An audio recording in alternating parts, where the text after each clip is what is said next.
যেই যুক্তি দেন না কেন, এভাবেই কালো টাকাকে সাদা করার সুযোগ দেওয়ার মধ্য দিয়ে মূলত দুর্নীতি, অনিয়ম, অব্যবস্থাপনা, চুরি এবং অর্থনৈতিক দিক থেকে অর্থনীতিকে ধ্বংস করার জন্য যারা ভূমিকা পালন করছেন তাদেরকে উৎসাহিত করা হচ্ছে। এটি কোনোভাবেই গ্রহণযোগ্য। এটি প্রত্যাহার করা উচিত বাজেট থেকে। কালো টাকা সাদা করার কোনো সুযোগ নেই। অর্থনৈতিক প্রবাহ, তাহলে তো অর্থনৈতিক প্রবাহের জন্য যদি কালো টাকা সাদা করতে হয়, তাহলে তো যারা ট্যাক্স দিচ্ছেন, যারা বৈধ ইনকাম করছেন, যারা কোনো ইনকামই অপ্রদর্শিত রাখছেন না রাষ্ট্রের প্রতি, দেশের প্রতি, জনগণের প্রতি দায়িত্ব পালনের জন্য, তারা অনুৎসাহিত হবে এবং বাংলাদেশের সামগ্রিক অর্থ ব্যবস্থা ক্ষতিগ্রস্ত হবে। অপ্রদর্শিত রাখার একটা মূলত একটা বৈধতা দেওয়ার মধ্য দিয়ে ট্যাক্স পেয়ার যারা, তাদেরকে অনুৎসাহিত করা হচ্ছে। এটা গ্রহণযোগ্য হতে পারে না, এটা অনৈতিক। অন্তর্বর্তীকালীন সরকারের কাছে এই ধরনের অনৈতিক কোন প্রস্তাবনা, এটা অগ্রহণযোগ্য। এখান থেকে ফিরে আসা উচিত আমাদের। 4 নম্বর পয়েন্ট যেটি বলতে চাই, বাজেট, ফ্যাসিস্ট রেজিম যে বাজেট দিয়েছিলেন 9,95,000 কোটি টাকা, 7,97,000 কোটি টাকা, 7,97,000 কোটি টাকা। সেখানে এখানে একটা বাজেট বলা যায় যে কাছাকাছি ওই 7,000 কোটি টাকা বাদ দিয়ে তারা বাজেট রেখে দিয়েছে, একটু কমিয়েছে। আমরা দেখলাম মাদ্রাসা শিক্ষা খাতে বাজেট ছিল যেটি, সেখান থেকে 500 কোটি টাকা বাজেট কমিয়ে দেওয়া হয়েছে। 2,000 কোটি টাকা ছিল, সেখান থেকে 500 কোটি টাকা বাজেট কমিয়ে দেওয়া হয়েছে। প্রত্যেকটি খাত নিয়ে যদি আমরা বিশ্লেষণ করি, প্রতিটি খাত, তাহলে বাজেট যেসব খাতে বাজেট আমরা দিয়েছি, আমরা দেখেছি 1-2টি মন্ত্রণালয়ের বাজেট 450 কোটি টাকা একটি মন্ত্রণালয়ের বাজেট, 850 কোটি টাকা আরেকটি মন্ত্রণালয়ের বাজেট।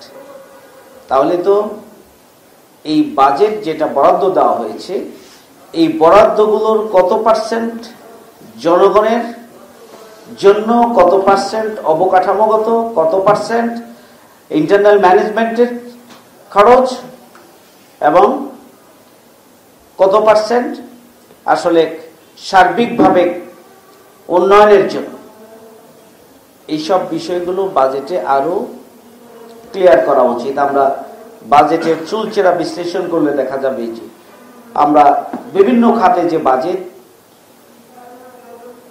বিভিন্ন খাতে যে টাকা বরাদ্দ দেওয়া হয়েছে, সেই বরাদ্দগুলো প্রান্তিক জনগোষ্ঠী পর্যন্ত, অর্থাৎ যাদের জন্য বাজেট, তাদের কাছ পর্যন্ত কতটা পৌঁছছে, বাজেটে এটার বিশ্লেষণ খুবই জরুরি।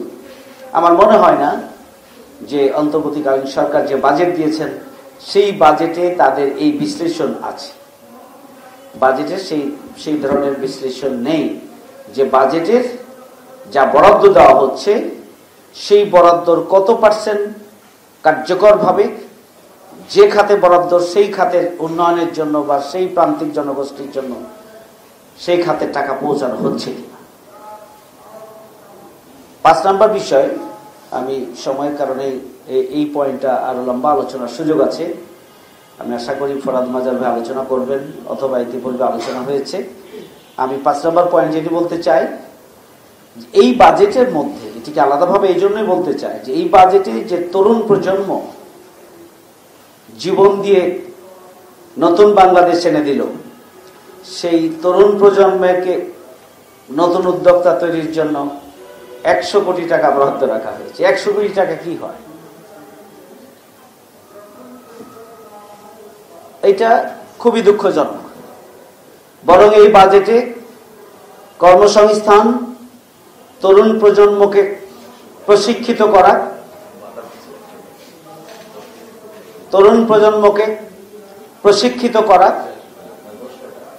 তরুণ প্রজন্মকে এগিয়ে নেওয়ার জন্য বহুমুখী পরিকল্পনা নিয়ে বাংলাদেশের সার্বিক অর্থনীতিকে একটা শক্তিশালী মেরুদণ্ডের উপরে দাঁড় করানোর জন্য এই বাজেটে তরুণ প্রজন্ম, যুবক, তরুণ, যারা আগামী দিনে দেশ এবং জাতি গঠনের কারিগর, তাদের জন্য বড় ধরনের সুপরিকল্পিত বাজেট বরাদ্দ রাখা দরকার ছিল, সেটি করা হয়। আমি 6 নম্বর পয়েন্টে যে কথাটি বলতে চাই, যে এই বাজেটে যে সংস্কারের চেতনা এবং চিন্তা আমরা ধারণ করি, সংস্কার আমরা যেসব ক্ষেত্রে সংস্কার করতে চাই, 5ই আগস্টের আন্দোলনের যে চেতনা, যে আকাঙ্ক্ষা, জন আকাঙ্ক্ষা, সেই পরিবর্তন, সেই জন আকাঙ্ক্ষা, সেই 5ই আগস্টের চেতনাকে ধারণ করে এটিকে এগিয়ে নেওয়ার জন্য বাজেটকে যেভাবে সংস্কারের সামগ্রিক প্রক্রিয়াকে কাভার করে বাজেটটাকে উপস্থাপন করা দরকার ছিল, এই জায়গায় সরকারের কোনো মিনিমাম সুনজরও লক্ষ্য করা যায়। এটি আমি মনে করি যে এবারের বাজেটের প্রধান অনুষঙ্গ এটি হওয়া উচিত ছিল, যে 5ই আগস্টের এই যে জীবন দেয়া, যে কারণে এখানে দুর্নীতি বন্ধ করতে হবে, এখানে অনিয়ম বন্ধ করতে হবে, এখানে অব্যবস্থাপনা বন্ধ করতে হবে, এখানে দেশের স্বার্থকে অগ্রাধিকার দিতে হবে, এখানে জনগণের স্বার্থকে অগ্রাধিকার দিতে হবে, এখানে সার্বিকভাবে একটা গতিশীল অর্থনৈতিক ব্যবস্থা গড়ে তোলার মধ্য দিয়ে নতুন বাংলাদেশ বিনির্মাণের চেতনাকে ধারণ করে এটিকে বাস্তবায়নের জন্য বাজেটকে সার্বিকভাবে যেভাবে ঢেলে সাজানো দরকার ছিল, অন্তর্বর্তীকালীন সরকার সেটি করে। 7 নম্বর হচ্ছে, এই বাজেটে প্রান্তিক জনগোষ্ঠীর স্বার্থকে সুরক্ষা দেওয়া হয়নি। প্রান্তিক দুই দিক থেকে, গরিব, অসহায়, তারা গরিব হবে, গরিব অসহায় যারা, তারা গরিব হবে, গরিব হচ্ছে, গরিব হবে। এই বাজেটে তাদের এই নিম্নমুখী এই যাত্রাকে বন্ধ করার জন্য কোনো পদক্ষেপ গ্রহণ করা হয়নি। অন্যদিকে আমাদের বিভিন্ন প্রান্তিক জাতিগোষ্ঠী আছে, নৃগোষ্ঠী আছে, ছোট্ট ছোট্ট উপজাতি আছে, তাদেরও শিক্ষা, স্বাস্থ্য, কর্মসংস্থান এবং তাদেরকেও মূলধারায় এগিয়ে নেওয়ার জন্য যেভাবে বাজেটকে ঢেলে সাজানো দরকার ছিল, সেক্ষেত্রেও সরকার, অন্তর্বর্তীকালীন সরকার ব্যর্থতার পরিচয় দিয়েছে। সুতরাং আমি মনে করি যে অন্তর্বর্তীকালীন সরকারের এই বাজেট, এটা চলমান 5ই আগস্টের পরবর্তীতে দেশের যে গতি এবং যে স্বপ্ন, যে আকাঙ্ক্ষা, সে আকাঙ্ক্ষাকে ধারণ করে সামগ্রিকভাবে কোনো বাজেট তারা উপস্থাপন করতে পারেনি। আমি আবারও শেষে অনুরোধ করতে চাই,